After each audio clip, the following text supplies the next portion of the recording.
I wonder if this screen means that I can press play now.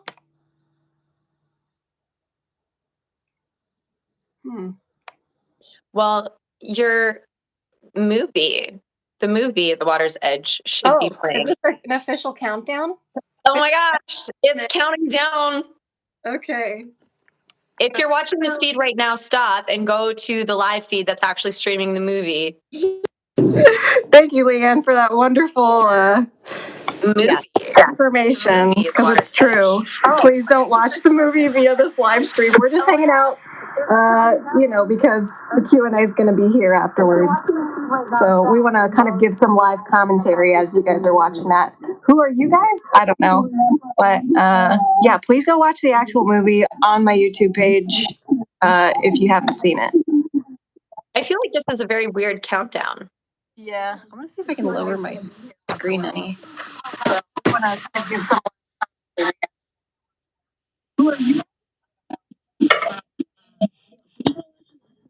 So, again, if you are on this feed right now, which we got 2 thumbs up, so I don't know if it's... Oh, here we go. Let me give it some sound. Oh my God, what did I just do? Hold on. Jeez Louise. I'm going to get my computer and pull this up at the same time. Oh, we got some music. Okay. Here we are. Okay, again, if you're watching this live feed, go, there's me. Close captioning. You want to go over to the other link that was provided on Victoria's and my page and watch the movie now, not this feed till after. You want to tune in after. Yeah, this was a great scene because our cinematographer is literally crouched in the bathroom. It was a tight space. It's such a small space. But the lighting was really good. So good. And now you're forever in my phone as Susan because of that opening scene. And Julie, the older character here, the mom character, did a great job of, giving a real natural performance. The lighting was really good. So good. Here you are again. I love this scene so much.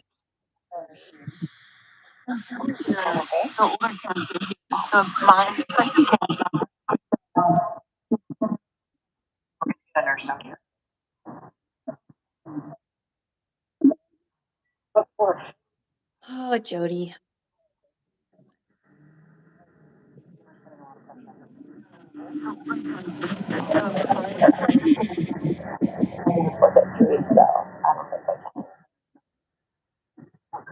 I know losing Grandma was really hard to do, but possibly too. So, Victoria, I'm going to check in to make sure I can see it on the live feed. Okay.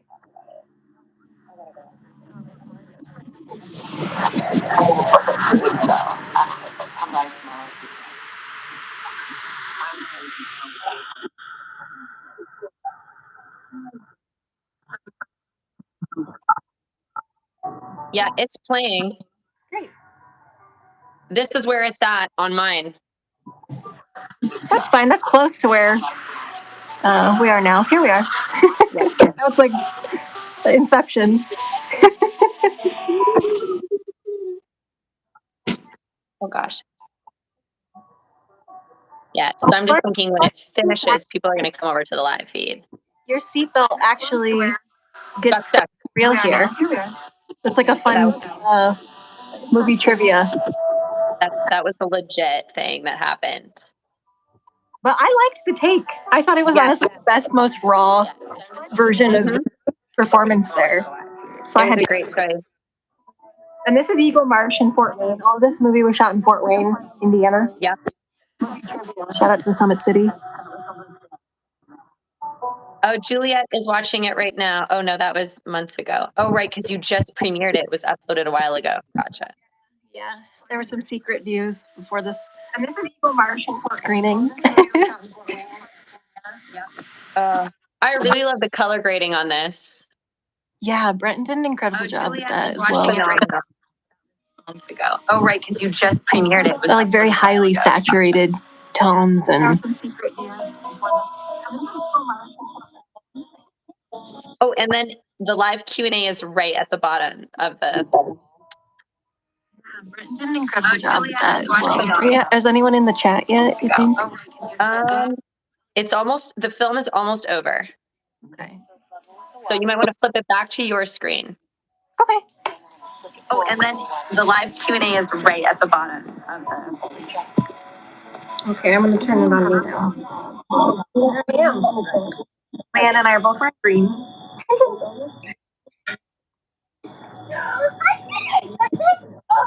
Okay. Again. I can see us on the live feed. Yay. Okay, cool. You knew how to skip rocks there. Okay. Because I needed I learned how to skip rocks and, didn't check in to make sure anyone actually knew how to do that. We had our child actor, Johnny, we had her dad skip that rock for that final scene. Did he do it?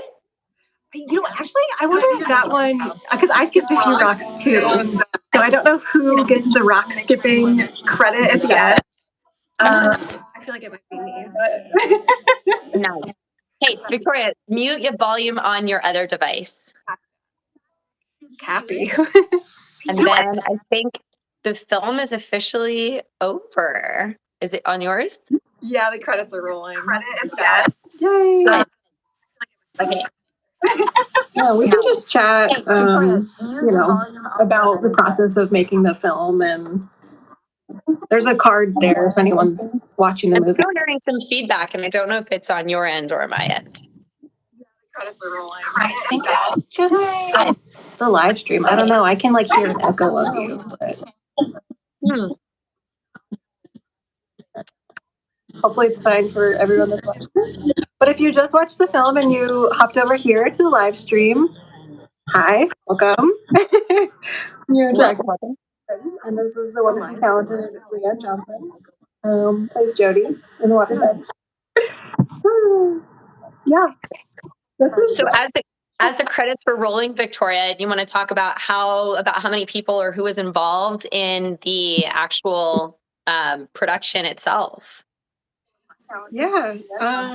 Malachi says he loves the music. Kurt, he composed the original score, and I actually wrote the lyrics to the song at the end. Kurt was also our location sound mixer and producer. He helped secure some of the locations, like the house that we shot in. No, she was our cinematographer. Minneapolis, now lives in LA. Very talented guy. We worked on a film back in 2016 and kind of reconnected for this movie. Really, really grateful that we were able to make it happen and that he was able to carve out the time to bring this story to life. So definitely a lot of gratitude there. Ethan Gill was our AC. Definitely kind of gets MVP because Yes. he also did a little bit of AD and definitely kept us on schedule. Since I didn't really have an AD or line producer, that role all kind of got rolled into one. And then we had a couple people pop in as PAs, Jeff Blossom, Jake Baker.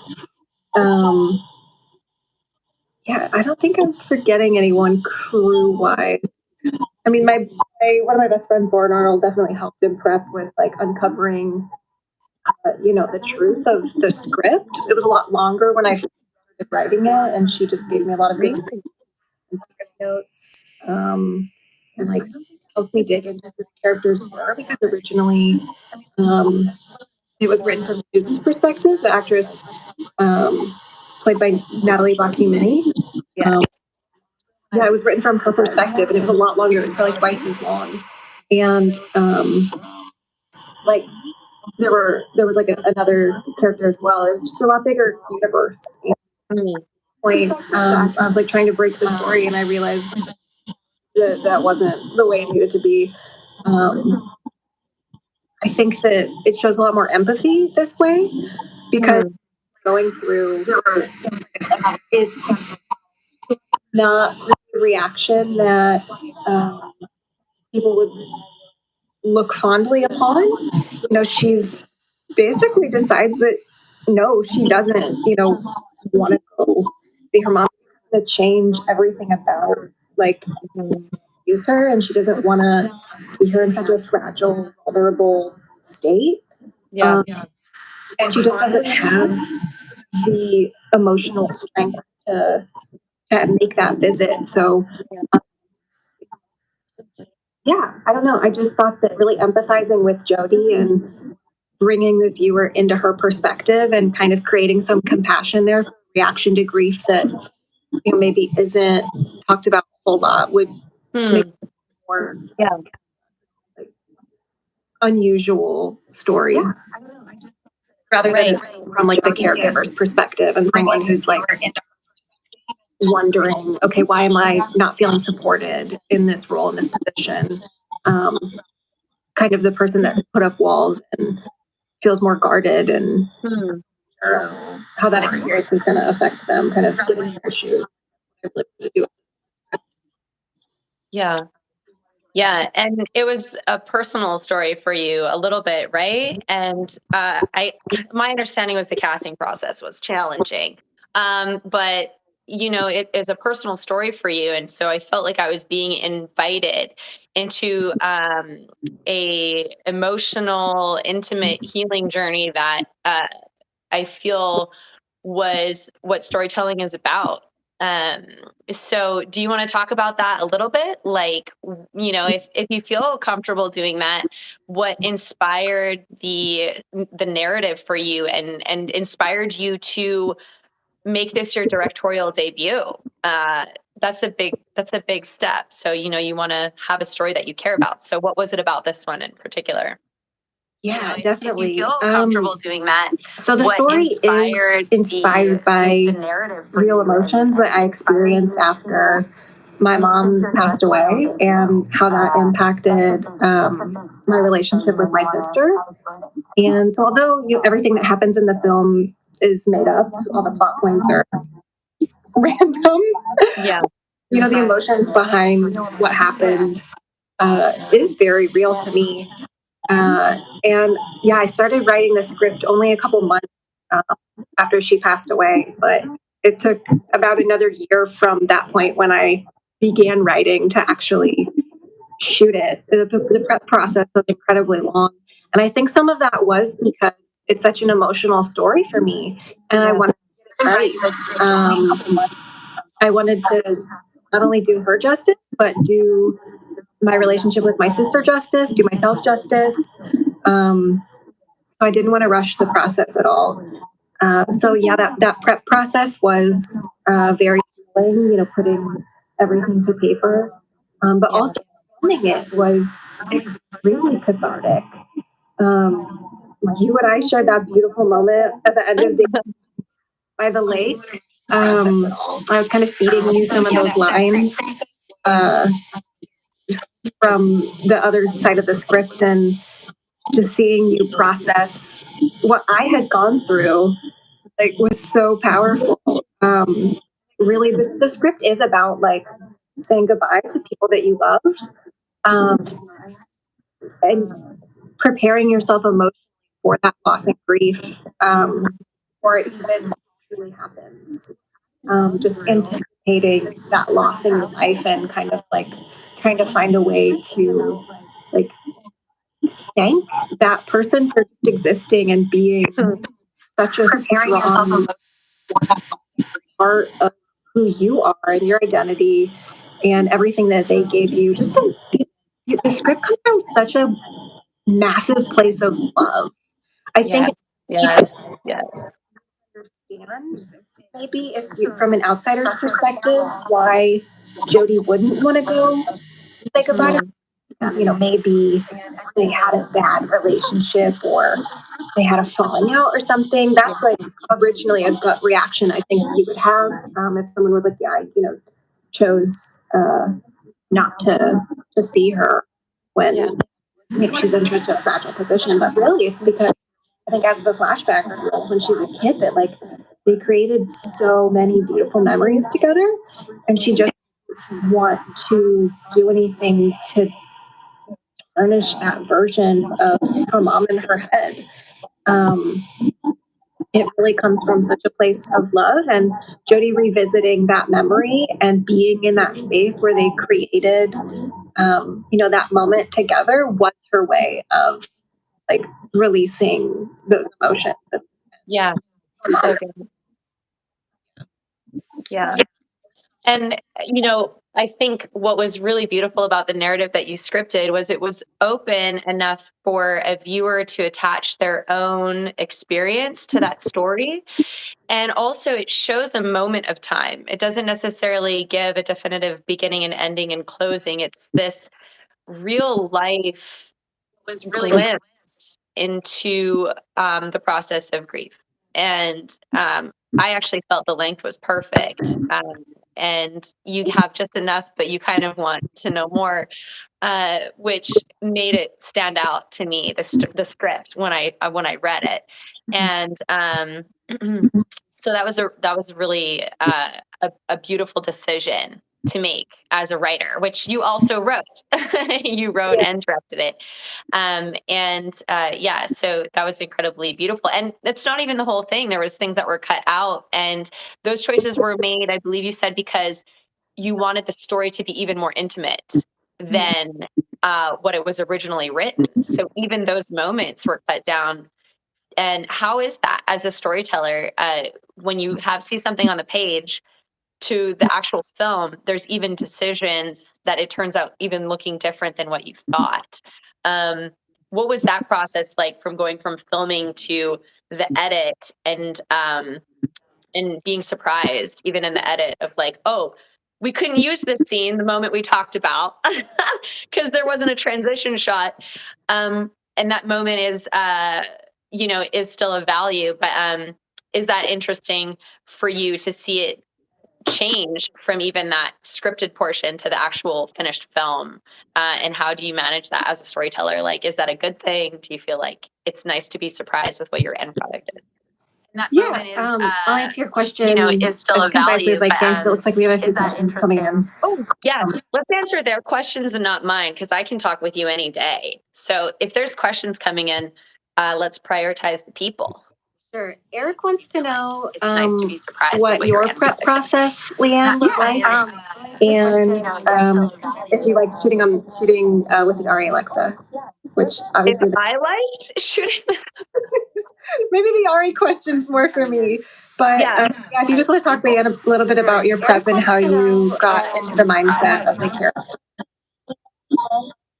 So I would say that part of it was just trying to understand her as a person. And one thing I always do is I always talk to people who've experienced grief and loss. And so, because I've experienced grief and loss, but I might process that journey differently. So, just having access to talk to like you, Victoria, and say like, what was your experience? And you and I had that one-on-one early in the preparation process to see that perspective, and then to talk to other women that I know, other people that I know, and say, hey, have you ever had an ailing loved one or somebody that you've cared for? And I think drawing from real life is the most valuable tool as an actor, to most accurately prepare for a role. And then I would say the other aspect was just letting whatever I thought the scene had to look like, or whatever I thought had to happen, letting it go and allowing for drawing on the energy of the crew or the cast or those moments to inspire something different from the performance, and not being so set in what I thought the scene had to look like, because there's a lot of pressure in a short film. You don't have a lot of moments to deliver a great performance. You have to let those moments still be real and organic. And I think we actually pulled Jake into one scene. I don't know if we ended up using that clip, where I just was on this repeat pattern of like saying the line the same way. And so I remember this, like, Jake, I was like, get on the other, like, pretend you're on the phone and just say something that's not what she's saying at all. And like, just upset my brain. And he did. And it was hilarious, I think, what he ended up saying and the reaction we didn't use. But I needed help from somebody else to get me to see something a different way. And I think acting is a lot about listening and collaboration. And so it's important to also be open to help as part of your preparation process, whether that's in pre-pro or actual production. So yeah, that would be my answer to that question, I guess. from somebody else. Yeah, it was a great answer. And I mean, thank you so much also just for trusting me as a first-time director. You are such an experienced, talented actress. I'll kind of let you guide that process sometimes because I was like, I'm not sure what to ask of you. I'll just set this up, watch the takes, and hopefully give you constructive feedback, or at least check in with you and see, how you're doing, or if you have any questions about the character's motivations or emotions, what you're supposed to be feeling in a particular moment. But yeah, I think you had a lot of fun, at least playing around with different variations of things. Oh, there was a whole scene, the whole scene where The whole scene cut. Yeah. Yeah, we Where I practiced bartending so much, and then it didn't get used. But whatever. whole scene where you're basically bartending, pouring shots, and yeah, we didn't even use that because I just feel like it didn't inform the story as much as the other moments. No, it was cool. It informed the character, but it didn't add value to the story, and it withdrew you from the intimacy of the narrative. So sometimes you have to cut that to better tell the story. Yeah, 100%. It was more of a moment of exposition where you're like, oh, I need to really establish that she's a bartender, but for no real reason. I was just like, we need to show this because we're in a bar, but they won't know she's a bartender. I don't know. Right. Yeah, then I guess the second part to Eric's question, he just wants to know, did I enjoy working with the Ari Alexa? Definitely. Yeah, that's just a camera that Britton Oshel shoots with, so it was kind of just the one that we picked. But I think the massive benefit to shooting on the Alexa was the range with which we could push the color. It gave us a ton of flexibility, I think, in post. Just being able to really pull out those highlights and lowlights and deeply saturate the frame with whatever color we wanted to. Yeah, it was great. I mean, I can't really say anything negative about that. I definitely would choose that camera again. The one thing I did think about during the filmmaking process, with regard to the final picture, was the aspect ratio. Yes. Putting letterboxing it, putting the bars on it to make it look more cinematic again, and making that decision up front, I think would have helped us make better choices about the composition of the frame. Not that the composition is bad, but I just feel like the more information you have up front about how your picture is going to look in the end, that can only lead to better results. So just communicating let's say I had went with a smaller aspect ratio and we decided in the end, oh, I want this to be a square. Obviously making those decisions ahead of time will help you know what little bits of texture or background or whatever are going to be included. So aspect ratio. And then Malachi, he's still in this chat. He wants to know more about what the writing process was like, which I did a little bit about how long it took me to write the script, but I guess back I'll say that writing's a lot harder than they make it out to be in movies and stuff, it's not just a random burst of creative inspiration and you vomit out pages and I don't know. For me, it was actually really, really hard to write.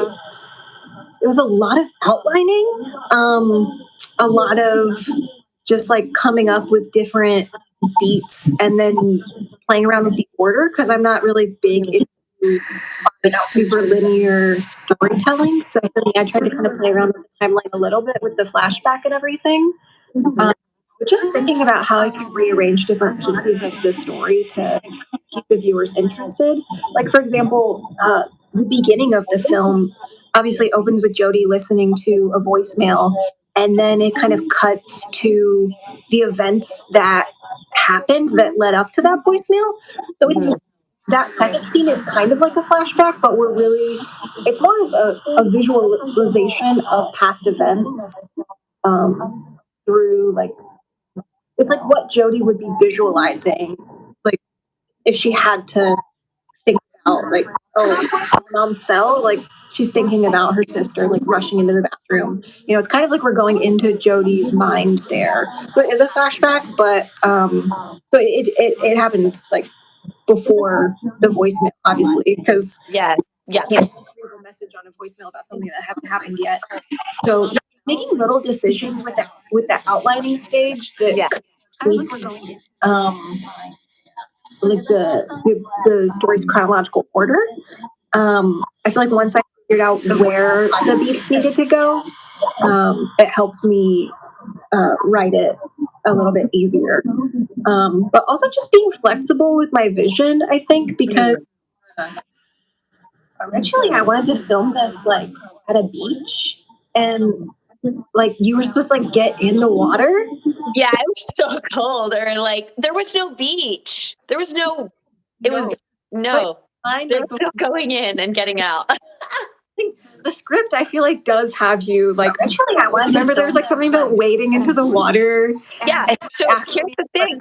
Pants would get wet. Like that was just like something that I had to change because we found a location that we really liked. There wasn't a beach because I'm in shock. There are no beaches in Fort Wayne really. And I wasn't really keen on shooting at the dunes. But it's interesting. Oh. Mm. Can change depending on so many things. Something that we had to change. Yeah, I don't know. The writing process was a lot of outlining, but then also like just being flexible with what the script is and how that manifests itself. Like once you start to further go down the rabbit hole of pre-production. Yeah. All I had to add to that was I was ready because I had my toenails painted too. I got a manicure. I got a mani-pedi with the matching nail color because that was important. I was like, oh, what color should her nails be? And then also they need to match the toenails in case we have. Yeah, that was a very big deal. Big deal.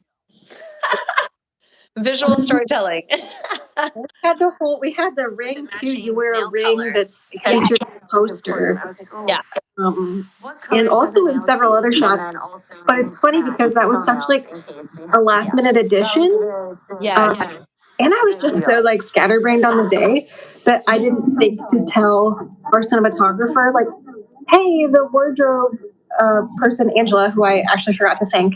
Shout out to Thank you, Angela. Shout out.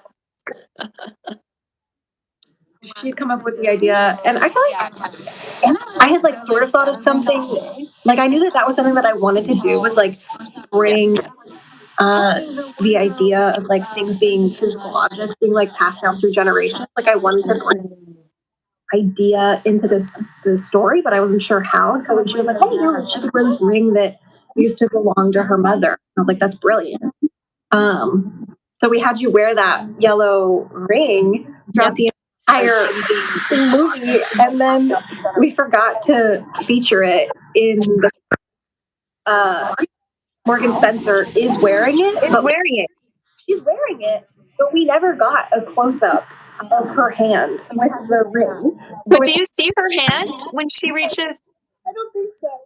Okay, I just fabricated in my mind that was a story point that was tied together, and we never see it.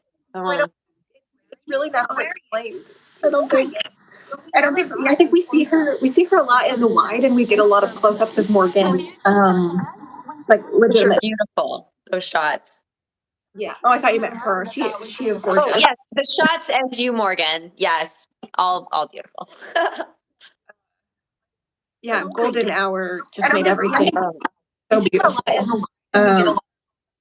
Yeah, and I guess another like micro detail is that she's legitimately pregnant in those scenes, and so in my mind, because Jodie's the older sister, so in my mind, Marie, the mom character that Morgan plays, is pregnant with Susan, who's on the phone with Jodie. So it's like just weird little details like that probably only I know about, but I feel like they really do add to the richness of the story. Maybe even on a subconscious level.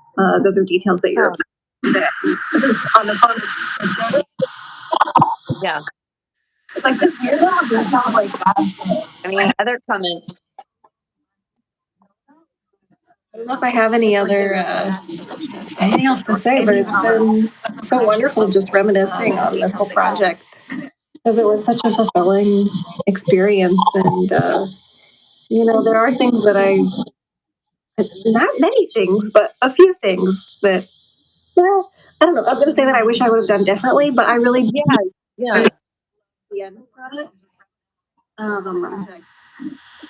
And I think, maybe if we had shot like a pickup scene to get, there's a part where you were crying and like you're sitting down, and then we never got the shot of you legitimately standing up. You're just like, Yeah, so. it was supposed to go like full circle almost, that she starts off looking at this phone and is in this certain place, emotional space. And then at the end, she's at a different emotional space, of more of an acceptance. But I still felt that the shot that you got at the end was this, it had the same feel to it, Yeah. but it was ended more abruptly, which I actually thought was a unique, like, I know it wasn't originally how the script was written, it was kind of end in this moment, but it ended more abruptly, that I felt was like, oh, that's real life. Like, you don't get to see that. You don't get to see that moment. You might not get to see that moment, or maybe even in a sense that moment's not even meant for the viewer, because maybe what happens for them after, or what's their next moment, and an invitation into the whole theme of the film, like at the water's edge. So I don't know, I thought it was intentionally done until you told me that, oh, we didn't have the shot. I was like, oh, I well, feel that's a bummer, but like, yeah, that's a powerful for them after, or performance. what's You're like their at the next end, moment, you're crying, and then for me to just not include it in the final cut, I was like, Leanne is going to hate me. Like I couldn't get this scene in because we didn't have anything to bridge these two pieces of footage together. But I think it really did work out. And yeah, something so like I get chills when I see you like standing at the end, and you're like kind of silhouetted a little bit, and then that oh, last it's such a good shot. something about it with the score, it does really feel final. Yes. It does feel like there's closure there, and that Yes. she had time to process everything that she was frustrated about in the beginning of the script, like feeling really helpless and like just guarded and frustrated. So I feel like those feelings do really melt away in the end, and she just reflects the good times and all the happy memories that they created at her like favorite spot. And it feels good. Yeah.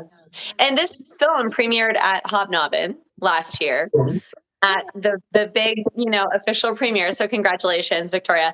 And I was there for it, and I heard some sniffles in the audience, which is amazing, because when you write a story, when you have the right score, when you have such beautiful cinematography, you've worked with your actors, and so everybody knows what our roles are in the film, and we're able to execute something emotionally powerful or compelling or memorable, in 6 minutes.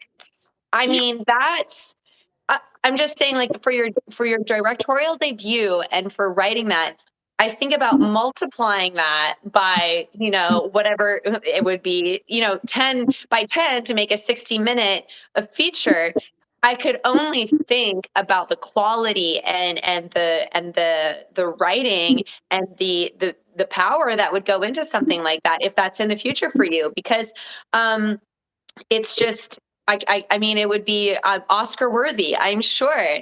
So it really was not only a moment to capture grief, and to really show this story, and to engage the audience, but it was also a preview of your potential and your actual ability right now, presently, as a filmmaker. So I guess what are your goals? What are your dreams? How are you living those out right now? I know it's a journey, it's a step-by-step process, but how are you learning and growing as a filmmaker currently now? And do you have a vision like that in the future? Yeah, thank you so much As for a all the kind filmmaker, so words. Dang, of course. stuff. What are your goals? What are your I just dreams? appreciate your How support. are You're you such living those out right now? a I know it's a blessing to journey, it's have a in my life. step-by-step process, but Yeah, you're amazing. Thank you for hyping me up. do you have a vision like that in the future? But right now, I'm in a place where I really am interested in supporting other people. I am interested in learning and growing in like every aspect of the filmmaking process. A lot of that right now for me is related to producing. So learning about the ways in which I can run a set as efficiently as possible and take a script all the way from the very beginning to the point where I'm giving creative notes on it to the very end where, we've got picture lock and we just need color and sound and all the way through to the premiere. So I guess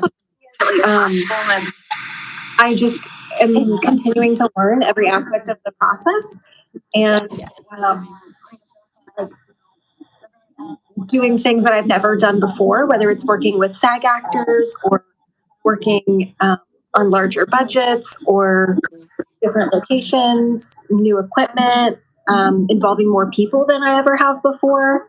Yeah. Like, yeah, learning because there's so much. It never stops with this job, and that to me is really appealing. And I am blessed to have some incredibly talented friends who are writers, filmmakers, directors, cinematographers, and just helping them like get their vision out into the world is extremely satisfying. And yeah, I'm just in kind of a supportive position right now, but I'm trying to only take on stories that really speak to me. I think helping, yeah, stories that are about grief, but maybe also like spirituality or identity, Yes.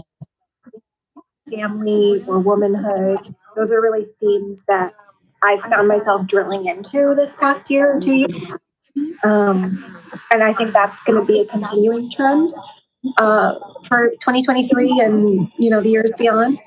I really would like to get back in the director's chair this year with a short for sure, something that I wrote myself. What that story is going to be, I don't know. Ooh, how exciting! But I did recently join a writers group, so I'm hoping Right on.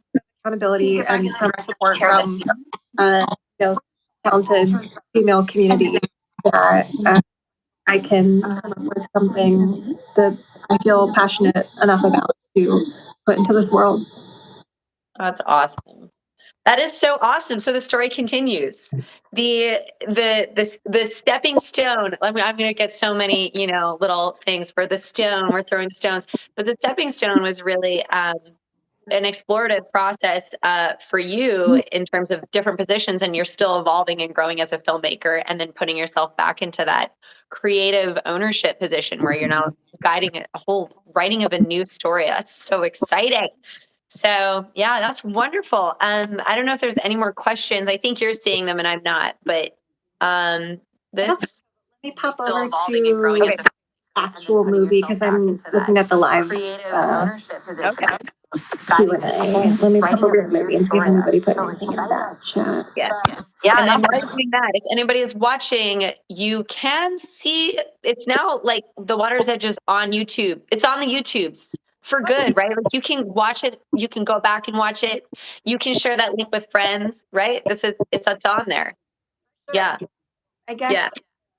Yeah, I guess Yeah, I'll just and say while you're doing that, if anybody's watching, I had debated whether or not I wanted to put it. The Water's Edge is on YouTube. It's on YouTube. For good, Sorry, I was still looking at this chat. Yeah, I just was at the point where I was ready to share the movie. Yeah.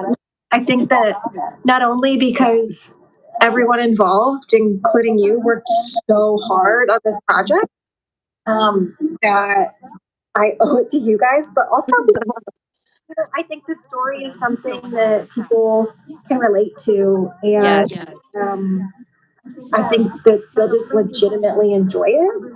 So just kind of wanted to put it out there and let as many people as possible see it. And although I think the film festival circuit is great, like there's definitely some exclusivity that comes with it. Yeah. It's free, so people can watch it whenever they want, and I think that's beautiful. Wonderful. So, Victoria, do you have any, I guess, for the live feed, any last encouragements, maybe to like first time filmmakers? Like you want to just give a word of advice or say, hey, this is my advice to you moving forward, and kind of end the session on a educational, pay it forward type of note for anybody, and I'm just going to say anybody really, but maybe particularly of the women variety, since, we're speaking from that experience, but anybody really, or female filmmakers that anything you would want to say or speak to, for anybody considering to write and direct their own feature or their own film, and eventually maybe a feature. Have like a decent amount of advice. I would say, first of all, don't feel like you have to rush into it, because stories are great from any perspective. Whether you're 22 or 42 or 82 or whatever, like your stories and your viewpoint is valid. And you know, you can take all the time that you need to discover what you want to say. Like I said, I spent a year writing this script, and it's 6 pages. Yeah. Definitely give yourself grace and allow yourself time to uncover whatever story it is that is on your heart. Try and like just lean into the parts of the story that feel most authentic. And then surround yourself with people that love you. People are screaming for you in your corner. Like, surround yourself with the most like positive, enthusiastic, like borderline crazy people that you can find. Right. Don't bother bringing on people that like give you bad vibes or are compromising your values or your vision. Just like, I don't know, find your people and listen to them and trust them and allow them to do some of the hard work for you. Like share it, share, the whole process with people that you love and trust and think are talented.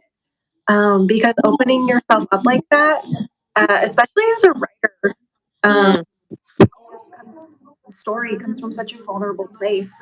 And so, like, allowing other people to help me with this project, I think, really allowed me to feel supported and ultimately, like, led to a greater outcome. So, yeah, I guess just find your people and do the dang thing. Awesome. I love that. It's true. Find your tribe, find your people. And my last question for you is, do you have your mini basketball, and can you make that shot from where you're sitting at your hoop? Well, is the closet. Oh, I was gonna say, like, I was just like waiting for it to be like right there, and then you're just like, oh, it's happening. My last question for you is, do you have your mini basketball, and can you make that shot? All right. Let's see it, Victoria. And then we can get a visual special effects artist to later. Okay. It's happening. Live TV, guys. Happening. My last question for you is, I hit the rim. That was pretty close. that went in. Hit the rim. That was really close. It looked like it went in. You should have told it. I swear I thought it went in. But yeah, it went in. And if it didn't, that was pretty darn accurate and better than I would have surely done. So that was awesome. I'll have to hop off this call. I'll be shooting threes. Practicing. Well, Victoria, thank you so much for inviting me to be a part of the premiere process, or the virtual premiere process, because I know that was really special just for you to invite me. So thank you, and for trusting me with Jody and being able to share in your debut filmmaking, like as a director experience. It was just one of the moments that people will never see on screen are some of the most memorable experiences, and that just to me is so precious. So thank you so much for inviting me to be a part of this journey with you, and I'm gonna stop there because then it's gonna start happening, so we'll just keep it keep it there. Yeah, well, thank you so much, Leanne, for Most memorable allowing me to tell the story through you as a vessel and joining me on this Q&A because you have so much valuable insight and are such a wonderful, bright, positive, talented, generous human being that I'm so lucky to know. And this woman supporting women, it's beautiful. That's great. It is. If anyone wants to watch the film again, like we said, it's on YouTube, and the Q&A will also be archived forever. So replay this and share it with your friends. But like, follow, subscribe. I don't know what to say after this. Good. We'll just say bye. Bye, Bye. everybody.